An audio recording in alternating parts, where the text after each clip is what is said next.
géopolitique. Le 6-9 Listen anywhere. sur France Inter. Bonjour Pierre Aski. Bonjour. Ce matin Pierre, vous nous parlez d'une nouvelle mesure contre les femmes en Afghanistan.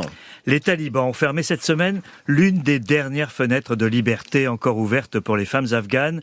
Une radio émettant de Kaboul est destinée aux femmes. Radio Begum avait été lancée le 8 mars 2021, avant le retour des talibans au pouvoir.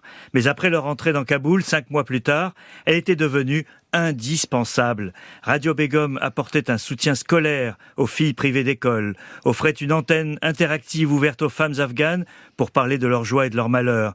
Elle apportait un espace de vie virtuel à celles qui en sont privées dans le monde réel. Les talibans ont effectué mardi une descente dans le studio de la radio à Kaboul et ont arrêté 2 employés hommes qui sont toujours en détention depuis. Ils ont signifié la suspension du droit d'émettre. Officiellement, la radio est accusée de fournir des programmes à une télévision émettant par satellite de Paris depuis 1 an, Télé Begum, qui dérange plus les talibans car basée à l'étranger. La radio, pourtant volontairement apolitique, est prise en otage pour faire pression sur la télévision, estiment les animateurs des 2 médias. C'est en tout cas un acte de plus dans l'enfermement des femmes afghanes, sans équivalent dans le monde. Et qu'est-ce qui reste aux femmes afghanes aujourd'hui ?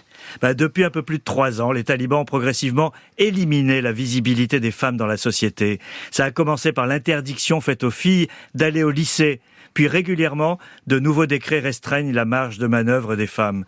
Fin 2024, un décret signé du chef des talibans oblige les propriétaires de maisons à réduire la taille des fenêtres dans les pièces où peuvent se trouver des femmes. Pour préserver les voisins de toute tentation, dit le texte, mais aussi pour les rendre encore moins visibles. Un autre décret les avait déjà privés de pouvoir chanter ou de réciter de la poésie. Une interdiction qui avait d'ailleurs frappé Radio Begum avant sa suspension. Pas même le moindre jingle de musique ou la moindre poésie, un genre important en Afghanistan. Et Pierre, le monde ferme les yeux sur cette situation ? Le problème, Marion, est que le monde manque singulièrement de moyens de pression sur les talibans. Depuis la chute de Kaboul, les Occidentaux n'ont quasiment plus de représentation diplomatique dans la capitale afghane et peu d'échanges avec les talibans.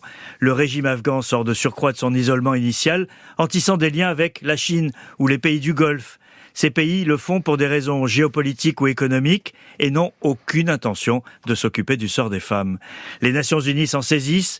Le haut-commissaire aux droits humains rappelle qu'aucun pays ne peut progresser en excluant la moitié de sa population de la vie publique. Un concept fait son chemin, celui d'apartheid de genre, inspiré du système de discrimination raciale d'Afrique du Sud. C'est bien vu et c'est efficace pour comprendre ce que vivent les femmes afghanes au nom d'une idéologie mortifère.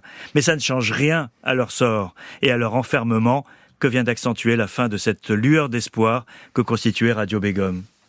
Merci Pierre Aski, c'était Géopolitique.